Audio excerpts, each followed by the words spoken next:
Je parlais du mariage comme d'un processus qui peut d'ailleurs être extrêmement long et qui dépend, pour une large part, de la capacité du jeune homme, du futur marié, et de sa famille, de ses parents, de son père, de fournir les multiples et diverses prestations qu'il doit à la famille de sa fiancée, de sa future femme. Alors, vous avez obligatoirement un intermédiaire, un go-between, comme on dit, qui va faire les visites, les allers-retours, qui vont permettre vos propres visites pour se présenter à la famille de la jeune fille et voir simplement la jeune fille elle-même, hein, dont les rapports doivent demeurer, disons, plutôt distants. Hein. Il n'est pas question de flirt poussé ou de rapprochement trop fort entre les futurs fiancés, les futurs mariés. Alors, mon étude a consisté à examiner les unes après les autres les différentes prestations que le garçon, la famille du garçon, doit fournir à la famille de la fiancée avant de pouvoir faire venir la fiancée pour la présenter chez lui à ses propres parents. Alors, traditionnellement, jadis, le mariage mondan est un mariage patrilocal. C'est-à-dire que la femme vient habiter dans la concession de son mari qui lui-même habite encore la concession de son père. C'est pourquoi je dis patrilocal et non pas virilocal. Le mariage devient virilocal, en principe, traditionnellement, après la mort du beau-père, c'est-à-dire après la mort du père du marié. À ce moment-là, le marié doit lui-même fonder sa propre concession, sa propre maisonnée, où il poursuivra ce que les Anglais, c'était toute une rubrique dans l'anthropologie sociale anglaise qu'on appelait le developmental cycle, le cycle développemental, excuse, c'est difficile à dire, du groupe primaire de parents constitué par les parents et les enfants en tant qu'unité d'habitation. Bon, alors, une fois que alors je ne décris pas les rituels parce que ça serait trop long, une fois que la jeune fille entre dans la concession dans laquelle habite, en principe chez son père, son mari, en principe, les prestations ne sont pas encore complètement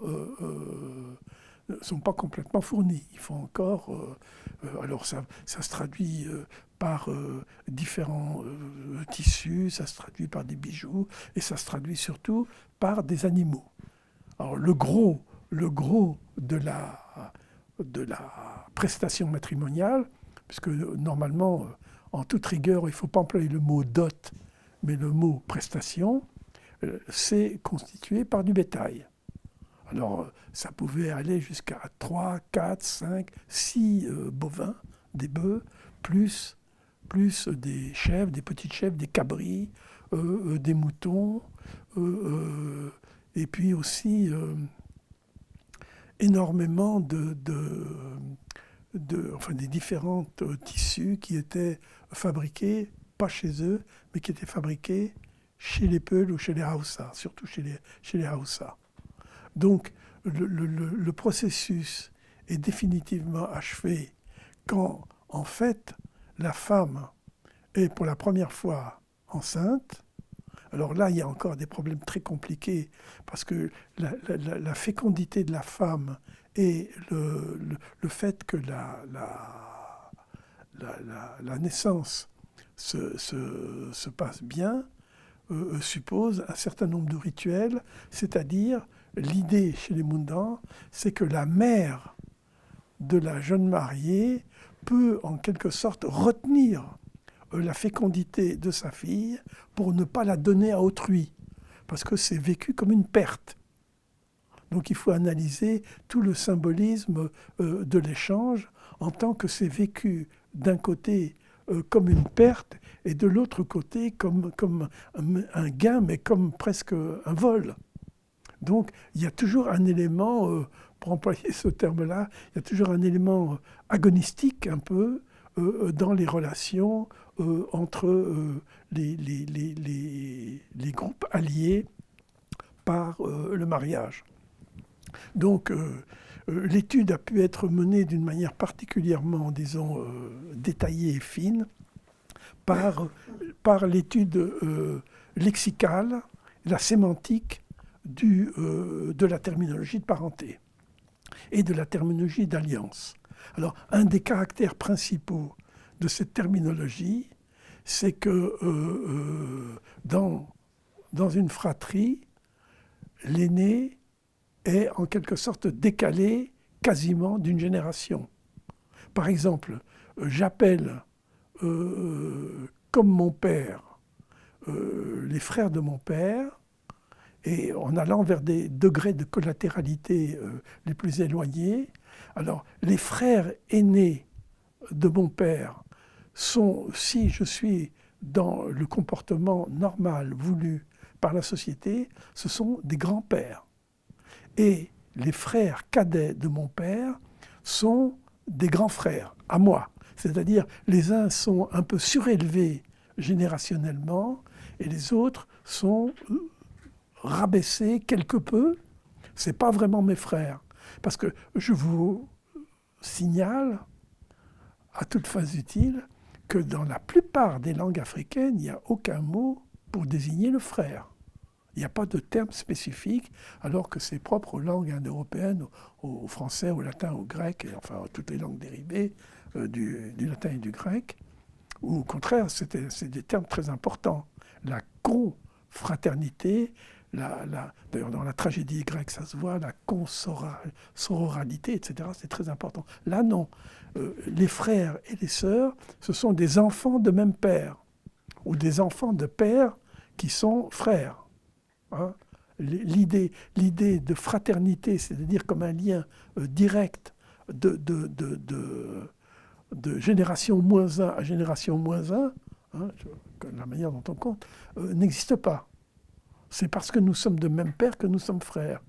Mais il n'y a pas de fraternité en soi. Voyez. Donc ça a des tas de conséquences à beaucoup de niveaux.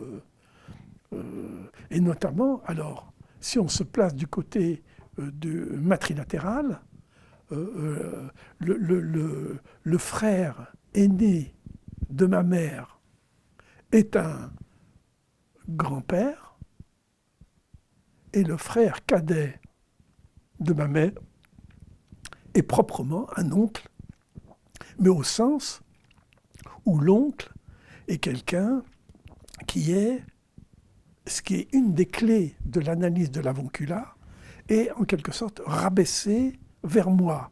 C'est ce qui explique que je peux plaisanter avec son père, plaisanter avec le frère de son père, ça n'existe pas.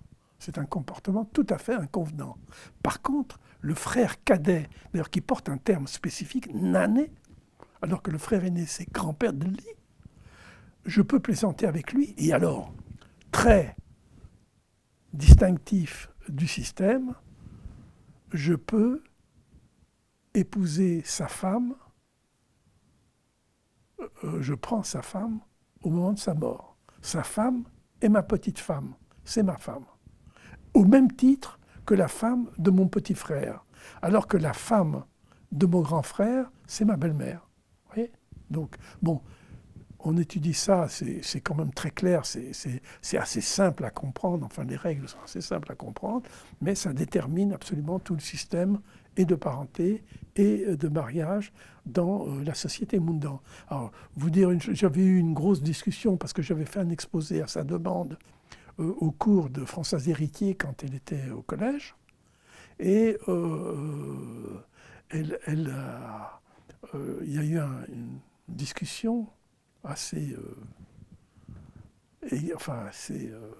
disons, assez dure, quoi. Enfin, un petit peu. Chacun était sur ses positions, enfin, une discussion difficile, parce que je pensais qu'il y avait une relation entre des systèmes de terminologie Omaha,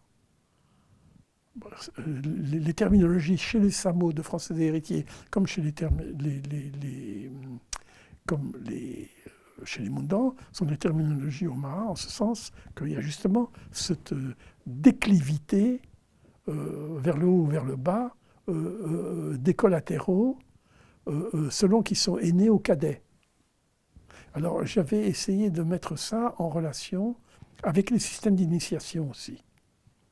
Bon, je ne rentre pas dans le détail, je l'indique dans quelques paragraphes dans l'article que j'ai fait sur la fillette amoureuse des masques. Enfin voilà, donc dans ma thèse, dans La mort et le masque du roi, il y a un chapitre qui est relativement mesuré, une 25 pages, sur cette question de la parenté. Et alors, le gros de la thèse est constitué par l'analyse, par la description et l'analyse des trois grandes fêtes. Les trois grandes fêtes que j'ai énumérées tout à l'heure, la fête du Nouvel An, la fête de l'âme du Mille et la fête de la Pintade. Et alors, ce que j'ai réussi à faire, c'est à les ordonner en fonction de la temporalité de la royauté elle-même. C'est-à-dire, il y a la fondation, ce que j'ai dit, je crois, tout à l'heure, la fondation, le maximum de puissance et ensuite le déclin. Et effectivement, dans le rituel, le premier rituel, c'est le rituel du Nouvel An, où le roi, en quelque sorte, naît à son statut de roi, pleinement. Et le dernier rituel, qui est le rituel qui précède la saison des pluies, est un rituel où, en quelque sorte, est simulé, mais joué d'une manière presque réaliste, la mort du roi, puisque ça consiste en une chasse à laquelle participent tous les hommes d'âge mûr. On est tous des chasseurs, comme le roi lui-même est un chasseur. En brousse, enfin, je décris très en détail le chemin qui est parcouru par le cortège, l'endroit où il s'arrête, les femmes qui se séparent, qui retournent au village, les hommes s'enfoncent en brousse, et en principe, il faut tuer des pintades, parce que les pintades sont sacrifiées, et puis on tue à peu près tous les petits animaux, dont la biche cochon, le céphalophe, qui est l'animal le plus prisé, etc. Et on dit, et non seulement on dit, mais c'est ce qu'on fait, puisque j'y ai assisté, le roi est mis à nu, comme tout un chacun, mis à nu, c'est-à-dire qu'on passe d'un roi qui arrive entouré de ses épouses avec une extraordinaire surcharge vestimentaire, les boubous les plus somptueux, les coiffures, des chaussures, etc. Il est entièrement... Alors il y a un tabouret calé, qui est un objet rituel, sur lequel il s'assoit, parce qu'il ne faut pas qu'il s'assoie à terre, parce qu'il souillerait la terre. Le corps du roi souille la terre, s'il est en contact direct. Il est déshabillé. Alors, c'est symbolique, il n'est pas tout nu. Il est déshabillé, mais il se retrouve avec une toute petite, je dirais, un petit short de rien du tout, parce que vous pensez au gabarit du bonhomme, et puis une chemisette, une espèce de t-shirt. Donc il est nu, et il est en brousse. Et on dit que si le roi a eu un comportement agressif, méchant, à l'égard de tel ou tel de ces sujets, à ce moment-là, une petite flèche bien partie, et on s'en débarrasse. Donc, c'est réellement considéré comme un roi sous menace de mort. Et quand le roi, finalement, regagne l'endroit où était ce tabouret sacré, donc son trône, il est revêtu à nouveau de tous ses habits les plus somptueux, et il rentre en triomphateur de la mort au village, alors dans une espèce de liesse publique tout à fait extraordinaire, etc. Malheureusement, à l'époque, à l'époque, je n'ai jamais eu ni de caméra, ni quoi que ce soit.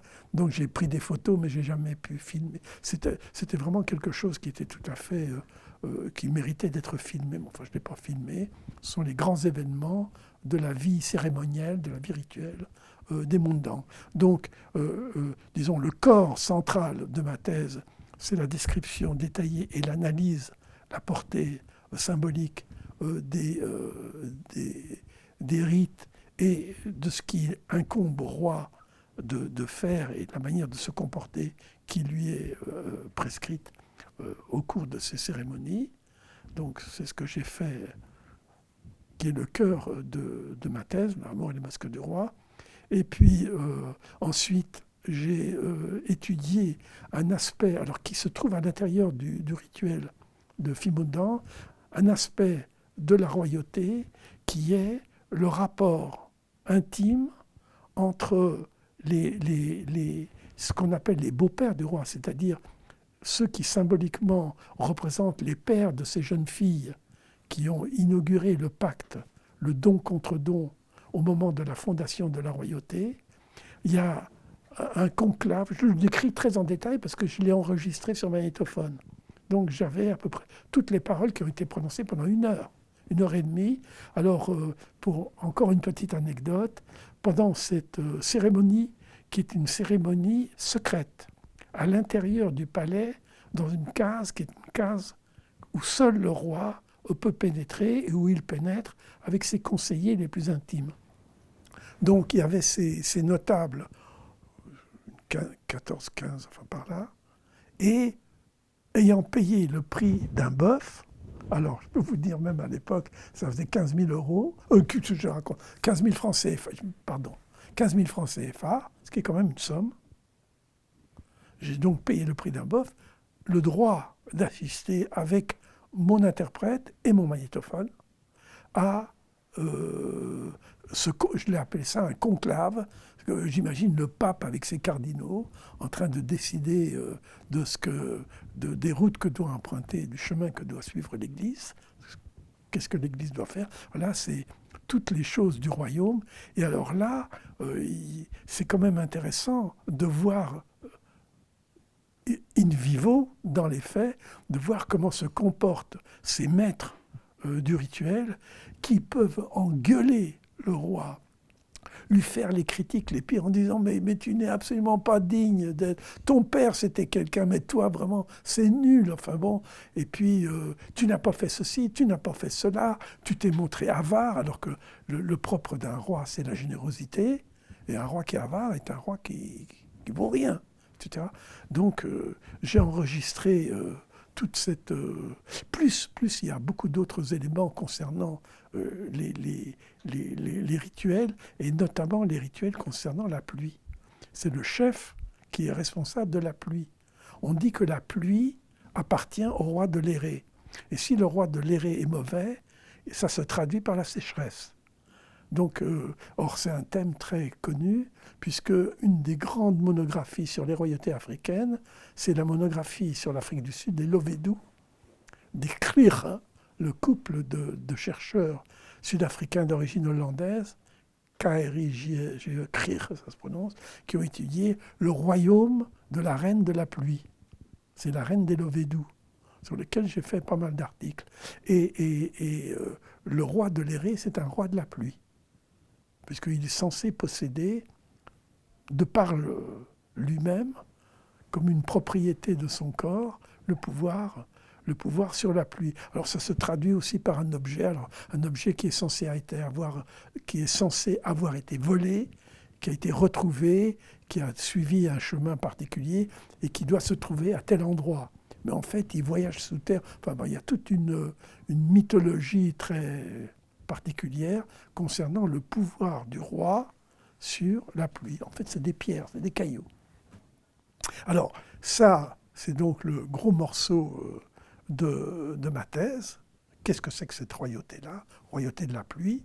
Et puis, ensuite, je décris donc alors, le rituel de funérailles royales et en même temps le rituel funéraire mondan. Alors le rituel funéraire mondan, le problème est tellement gros, tellement massif que j'ai fait plusieurs articles dessus, parce que c'est un problème qui touche la parenté, qui touche la propriété, la transmission, et qui touche le destin des âmes. C'est-à-dire, à partir de ce qui se passe, vous pouvez décrire ce que j'ai appelé, et analyser, ce que j'ai appelé le processus d'ancestralisation. Donc, voilà. Alors ça, je décris ça, et puis, bon, ma conclusion. Alors, je crois qu'une fois que j'ai décrit ça, où je reviens sur des thèmes concernant la parenté, je crois que j'arrive à ma conclusion. Là, ça faisait presque 600 pages. Mais, imprimé, ça faisait 500 pages. Et ma conclusion, c'est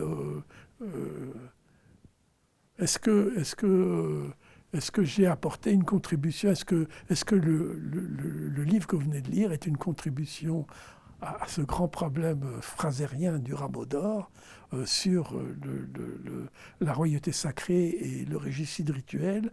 Et j'esquisse une espèce de point de vue un peu général sur la question du régicide.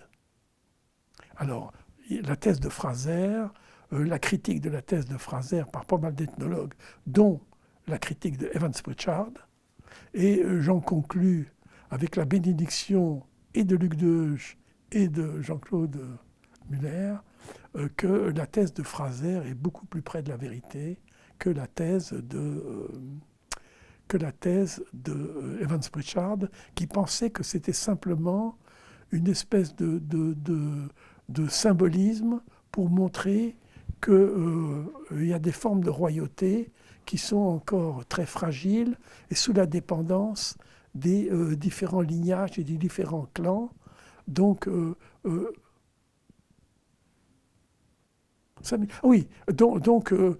c'est une façon déguisée de parler du conflit dans les guerres de succession entre les différents lignages ayant droit à la royauté. Donc la mort du roi, la mise à mort du roi serait quelque chose de purement symbolique qui affirmerait le passage du pouvoir d'un lignage à un autre. Bon, il a appliqué ça au cas très célèbre, puisque c'est le cas qui avait été étudié par Fraser lui-même, d'après les premiers documents du tout début, enfin de la toute fin du XIXe siècle et le début du XXe siècle, sur le cas des Chilouks du Nil Blanc, qui est très connu, qui est un des grands cas sur lequel il y a énormément d'ethnologues anglais qui sont revenus. Et les dernières études que j'ai ici, qui ont été faites dans les années 80, 70-80, vont à l'encontre de la thèse d'Evans Pritchard. Alors, Evans Pritchard, c'est un très grand ethnologue. C'est un très grand ethnologue. Et puisque vous m'avez questionné sur la sorcellerie, les analyses de la sorcellerie qu'a faites Evans Pritchard concernant les Andés, qui sont au sud de ce qui était le Soudan anglo-égyptien, qui est aujourd'hui la République séparée du Soudan. D'ailleurs, hélas, on parle sans arrêt des guerres intestines à l'intérieur de ce Soudan du Sud. Eh bien, l'étude qu'il avait faite sur les Andés est une étude, je veux dire, qui reste jusqu'à aujourd'hui une des études les plus complètes, les plus profondes sur le système de la sorcellerie dans une population africaine. Hein. Alors vous avez, les Anglais distinguent, et c'est très important, mais je reprends évidemment à mon compte la distinction entre, alors je m'excuse d'employer des mots anglais, vous avez d'une part witchcraft, qui est le mot d'ailleurs assez commun en anglais, witchcraft. Macbeth, au début, quand il va découvrir son destin, ou il croit découvrir son destin, c'est les witches. Il va chez les sorcières qui font bouillir des tas de choses dans leur marmite de sorcières. Donc c'est witches. Et sorcery.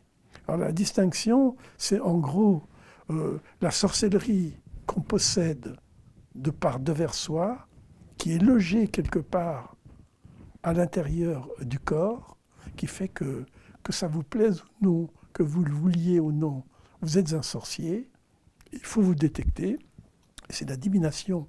Alors des formes particulières de divination qui permettent de révéler votre état de sorcier. Puis d'autre part, vous avez, alors comme le mot français, je crois, le mot anglais c'est le même sens, celui sorcellerie, c'est les sorts, c'est-à-dire des objets maléfiques qu'on fabrique pour ensorceler, pour jeter un sort, pour agresser quelqu'un, etc. Donc il distingue les deux, et c'est une distinction qui est très approfondie, avec une illustration très riche, très abondante, dans son travail, qui est le plus gros travail qu'il ait publié, qui s'appelle Witchcraft, Sorcery and Oracles Among the Azande of Sudan. C'est-à-dire oracle, sorcellerie, etc., chez les Andés du sud du Soudan. Parce qu'à l'époque, il n'y a pas de Sud-Soudan, Nord-Soudan, du Soudan. Et donc, alors j'en viens donc à ce que je dis moi sur la sorcellerie.